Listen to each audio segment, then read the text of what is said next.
আমি যদি বহুত ৰংচঙীয়া হৈ থাকোঁ আৰু ভিতৰে পোৱা বাতৰি হয় আৰু যদি গালো গালো খলাপতিৰ তাল হয় আমাৰ প্ৰজ্ঞানগৰীৰ ঢাল কৰিব আৰু তাৎক্ষণিক হৈ পৰিব। খুব কম মানুহে আমাক স্বীকৃতি দিব।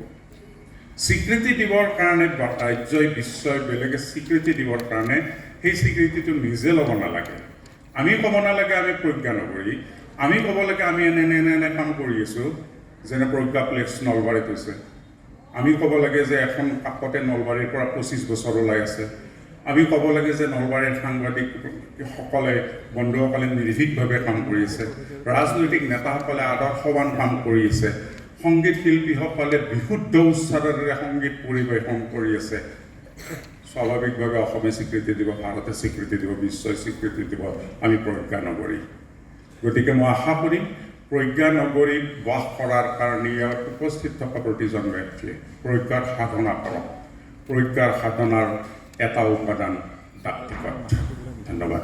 আমি যদি বহুত ৰংচঙীয়া হৈ থাকোঁ আৰু ভিতৰে পোৱা বাতৰি হয় আৰু যদি গালো গালো খলাপতিৰ তাল হয় আমাৰ প্ৰজ্ঞানগৰীৰ ঢাল কৰিব আৰু তাৎক্ষণিক হৈ পৰিব। খুব কম মানুহে আমাক স্বীকৃতি দিব। স্বীকৃতি দিবৰ কাৰণে ৰাজ্যই বিশ্বই বেলেগে স্বীকৃতি দিবৰ কাৰণে সেই স্বীকৃতিটো নিজে ল'ব নালাগে। আমি ক'ব নালাগে আমি প্ৰজ্ঞানগৰী, আমি ক'ব লাগে আমি এনে কাম কৰি আছোঁ, যেনে প্ৰজ্ঞা প্লেক্স নলবাৰীত হৈছে।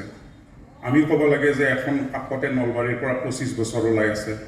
আমি ক'ব লাগে যে নলবাৰীৰ সাংবাদিকসকলে বন্ধুসকলে নিৰ্ভীকভাৱে কাম কৰি আছে, ৰাজনৈতিক নেতাসকলে আদৰ্শৱান কাম কৰি আছে, সংগীত শিল্পীসকলে বিশুদ্ধ উচ্চাৰেৰে সংগীত পৰিৱেশন কৰি আছে। স্বাভাৱিকভাৱে অসমে স্বীকৃতি দিব, ভাৰতে স্বীকৃতি দিব, বিশ্বই স্বীকৃতি দিব আমি প্ৰজ্ঞানগৰী। গতিকে মই আশা কৰিম প্ৰজ্ঞানগৰীত বাস কৰাৰ কাৰণে ইয়াত উপস্থিত থকা প্ৰতিজন ব্যক্তিয়ে প্ৰজ্ঞাৰ সাধনা কৰক। প্ৰজ্ঞাৰ সাধনাৰ এটা উপাদান ব্যক্তিগত। ধন্যবাদ। ঘৰত আনন্দ আৰু সম্পৰ্কৰ চমক বজাই ৰাখিবলৈ জৰুৰী হৈছে সকলো আনন্দময় মুহূৰ্তত মৰমৰ উপহাৰ দিয়াটো। সেইবাবে মধুশ্ৰী জুৱেলাৰ্ছে আনিছে সকলো ৰঙীন ক্ষণৰ বাবে বিশেষ গহনা। হীৰাৰে হওক, সোণৰে হওক বা ৰূপৰে হওক, শ্ৰেষ্ঠ ডিজাইনছ আৰু হলমাৰ্কযুক্ত গহনাই ৰাখে সম্পৰ্কক নিখুঁত।